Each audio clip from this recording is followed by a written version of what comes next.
자, 안녕하세요. 반갑습니다. 9월 12일 오늘도 시장 정리부터 먼저 시작해 보도록 하겠습니다.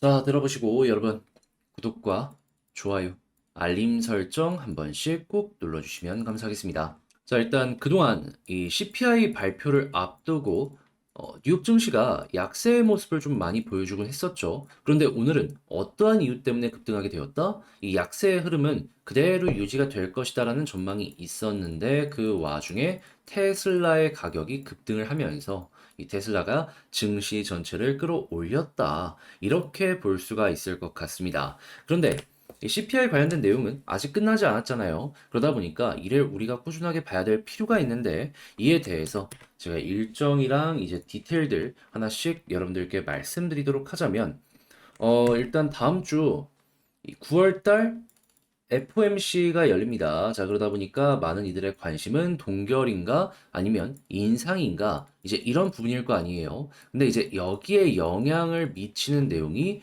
소비자 물가 지수, 생산자 물가 지수, 그리고 개인 소비 지출 이렇게 볼 수 있는데 근데 이 소비자 물가 지수인 CPI가요. 정확하게 내일인 13일에 발표가 되는 거죠.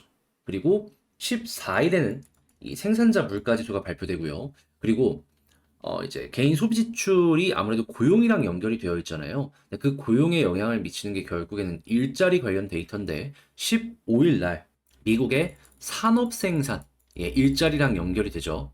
이 지표가 발표가 될 예정입니다. 자, 그러면 여기서 안 좋은 내용이 나오게 된다면 자연스럽게 사람들은 걱정을 할 수밖에 없고 이게 증시에 바로 악영향이 갈 수밖에 없겠죠.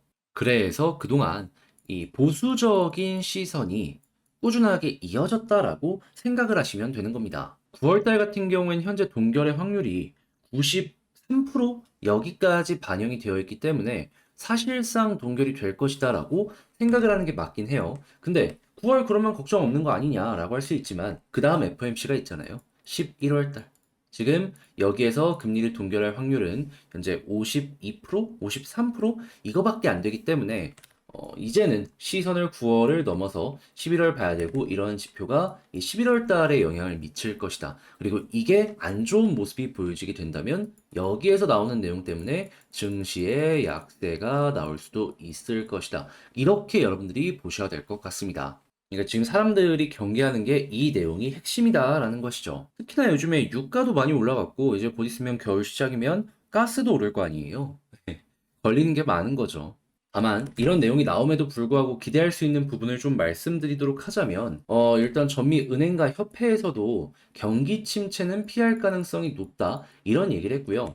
그리고 옐런 미국 재무장관 알죠? 이 사람이 어떤 이야기를 했냐면 현재 느낌이 매우 좋다면서 지금 모든 인플레이션 지표가 둔화되는 모습을 보여주고 있다. 최근 인터뷰에서 이런 이야기를 했습니다. 결국 결정은 연준에서 하는 거지만 미국의 재무장관이 이런 이야기를 한다면 나름 기대감을 가지면서 보는 것도 상당히 괜찮은 거죠. 그래서 보수적인 부분들도 있지만 우리가 이제 기대할 수 있는 내용들도 이렇게 남아있다 정도로 여러분들 체크를 하시면서 살펴보시면 좋을 것 같습니다.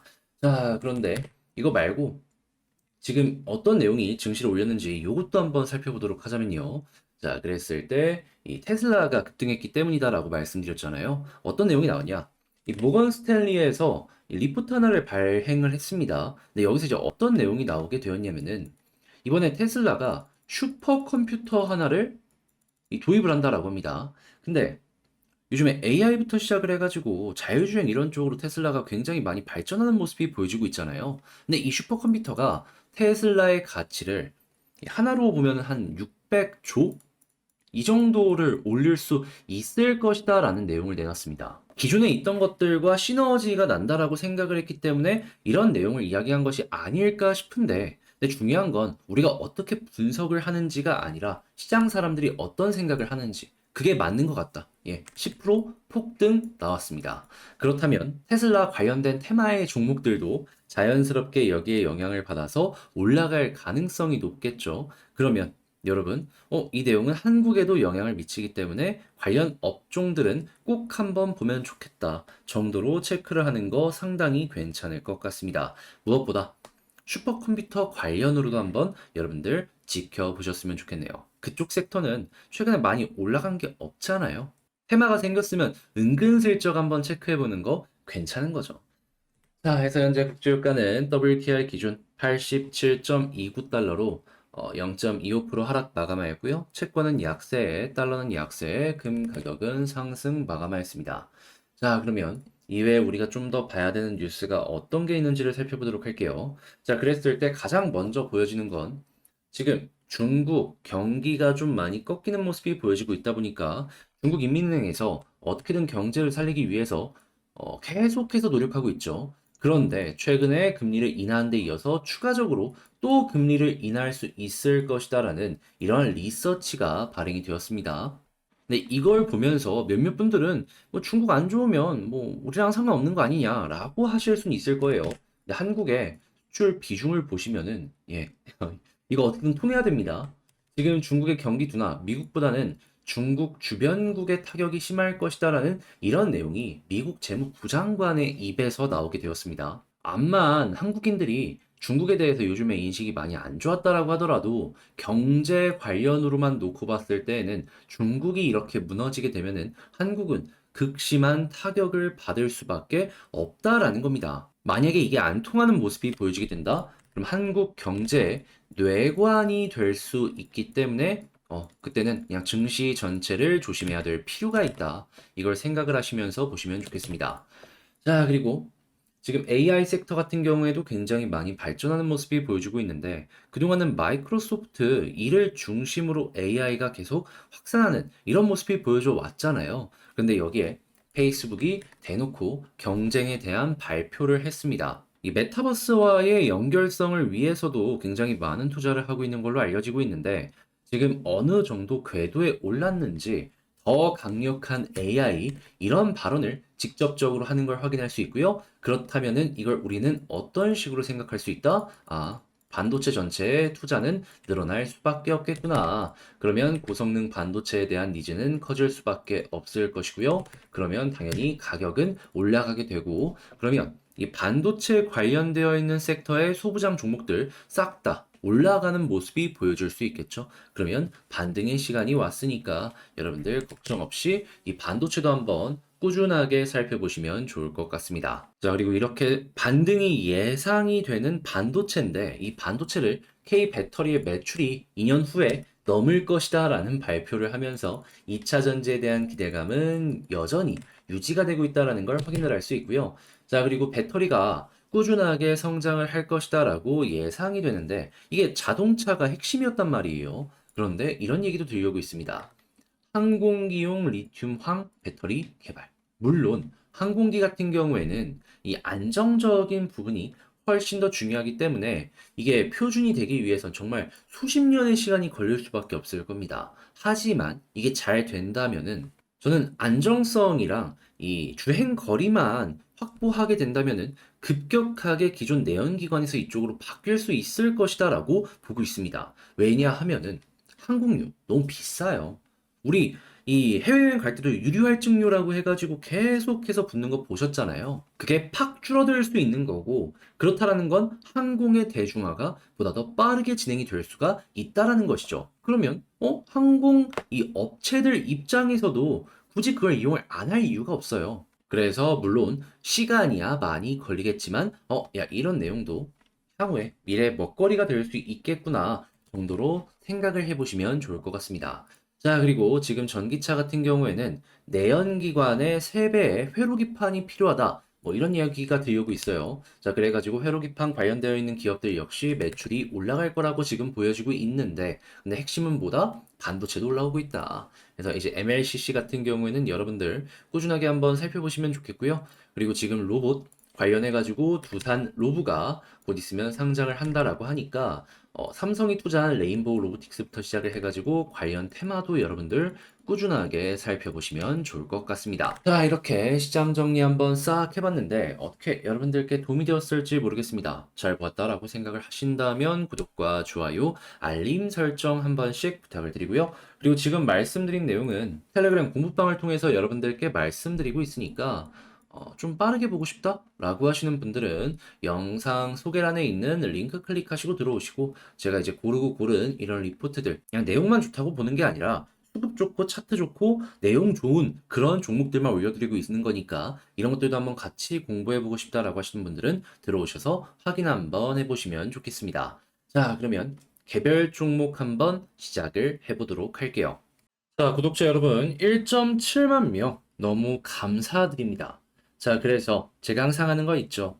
이 1.7만 명 기념으로 여러분들이 이 분석해달라라고 요청하는 종목 영상 댓글에 남겨주시면은 제가 따로 시간 내 가지고 한 다음 주 정도쯤에 취합해가지고 여러분들과 함께 분석해보는 시간을 갖도록 하겠습니다. 그러니 나 이거 한번 맡겨보고 싶다. 이거 한번 같이 봐보고 싶다. 라고 하는 종목이 있다면 많은 댓글 참여 작성해 주시면 되겠습니다. 자, 제가 이번에 가지고 온 종목은 두산 에너빌리티를 가지고 왔습니다.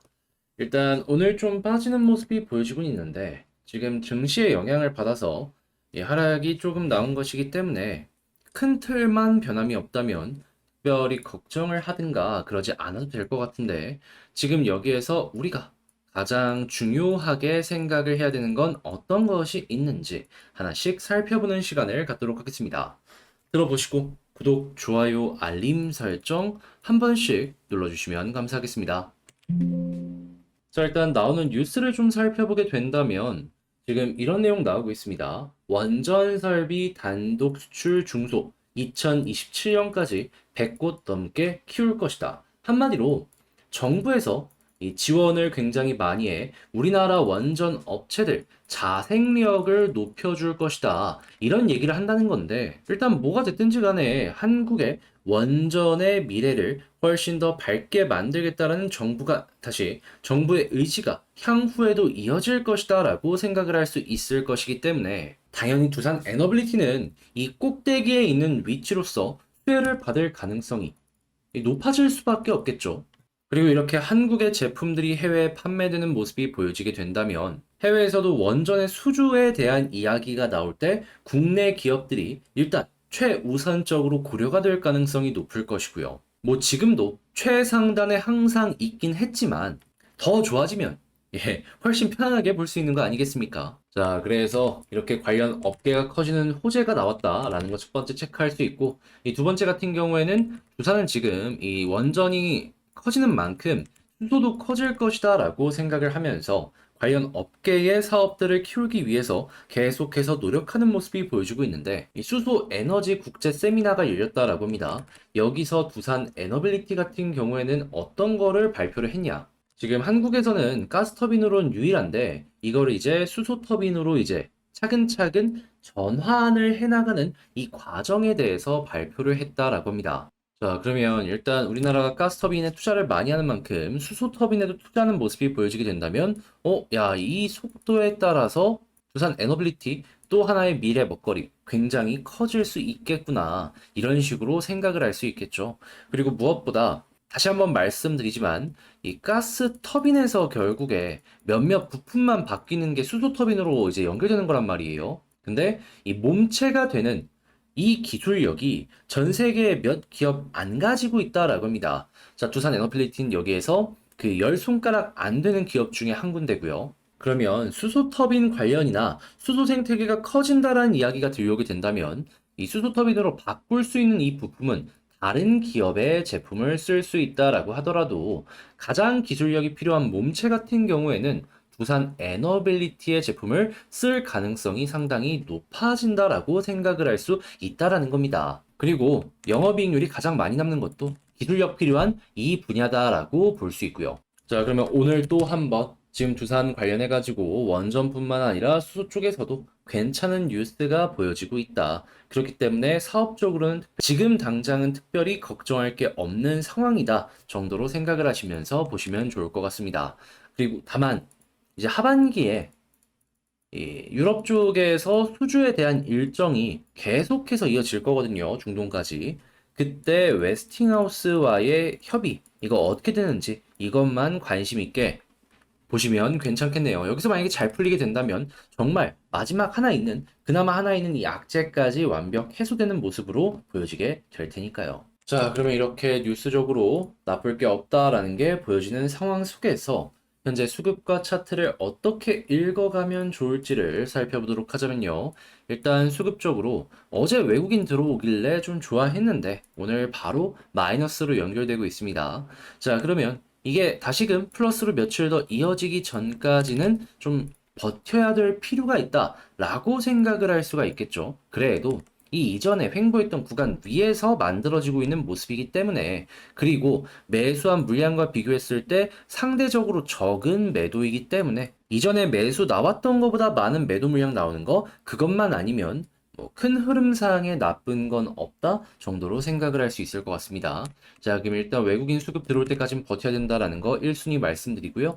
자, 그런 상황에서 지지라인을 살펴보도록 하자면 이전처럼 가장 베스트는 21선 위에서 횡보하는 거지만 아니더라도 241선 위에서 횡보한다면 굳이 매도할 이유가 없으니까 편안하게 보시면 될 것 같고요. 그런 상황에서 21선 위에서 자리 잡아서 횡보하는 모습이 보여지게 된다면 일단은 볼린저 밴드 상단 부근까지 올라갈 수 있는 기회가 남아있다라는 걸 생각을 하시면서 보시면 좋겠습니다. 그러다가 이제 수렴 이후에 발산의 모습이 보여지게 된다면 딱 여기를 돌파하고 위에서 자리 잡는 게 핵심이죠. 그러면 여기를 딛고 이렇게 올라갈 수 있을 겁니다. 그때 1차 목표는 2만원 매물대 아랫부분이 될 거고요. 아래에서 매집을 굉장히 많이 하는 만큼 이 위쪽에 있는 매물대가 얇아질 수 있기 때문에 이 숫자에 따라서 수월하게 여기를 돌파하는 그림이 나올 수도 있을 것이고요. 물론 여기서 매집이 안 된 물량도 있을 겁니다. 그렇기 때문에 여기에서 우리가 추가적으로 또 봐야 되는 건 뭐냐 하면 외국인 수급, 여기에서도 수급이 괜찮고 개인들의 물량이 털리는 모습이 드라마틱하게 보여지게 된다면 여기를 뚫을 가능성도 점점 높아진다라고 보시면 되겠네요. 그러다가 이 위에 있는 매물대 뚫고 빈 공간 딱 치고 간 다음에 위에 매물대까지 뚫게 된다면 여기에선 전 고점 이상으로 노려보시면 될 것 같고요. 근데 이건 좀 나중의 일이잖아요. 그래서 지금은 이 아래 안에서 이 박스를 어떻게 돌파할지 그때 이 수렴 이후의 패턴 여기에 집중을 하시며 보시면 좋겠습니다. 자, 그러면 지금 말씀드린 걸 가지고 에너빌리티 이 총정리 한번 해보는 시간을 갖도록 하자면요. 일단 첫 번째 같은 경우에는 나오는 뉴스를 봤을 때 오늘도 좋다. 더하거나 뺄 게 없죠. 그냥 좋습니다. 오늘도. 그리고 두 번째 수급을 봤을 땐 좀 아쉽다. 외국인 완벽하게 돌아오기 전까지는 시간을 투자를 해야 된다. 자, 그리고 세 번째 같은 경우 차트는 241선 이탈 전까지는 굳이 보다 매도할 이유가 없고, 그리고 21선 위에서 꾸준하게 횡보하게 된다면 첫 번째 목표는 볼린저 밴드 상단이고, 그렇게 해서 수렴 이후에 발산 이전에 있는 고점 위에서 횡보하는 모습이 보여지게 된다면 2만원 언저리까지 한번 노려보기가 좋다. 그러다가 만약에 2만원에서 이 매물대 22,000원 부근까지 뚫게 된다면 치고 가는 모습 생각하시면 될 것 같습니다. 네, 그거는 뭐다? 먼 이야기이기 때문에 나중에 한번 다시 다루도록 하고요. 일단은 여기에 집중해서 두산 에너빌리티 전략을 하나씩 설정을 잘 해봤으면 좋겠네요. 자, 이렇게 영상을 촬영을 끝내봤는데 어떻게 여러분들께 도움이 되었을지 모르겠습니다. 잘 보았다라고 생각을 하신다면 구독과 좋아요, 알림 설정 한 번씩 부탁을 드리고요. 요즘 일교차가 굉장히 커져서 감기 걸리시는 분들이 늘어나는 것 같은데 이럴 때일수록 몸 조심해야 되잖아요. 감기 조심하시길 바라며 저는 다음에 더 좋은 영상으로 다시 인사를 드리도록 하겠습니다. 영상 끝까지 시청해주셔서 감사드리고요. 이상 주식 정리해드리는 주정남이었습니다. 감사합니다.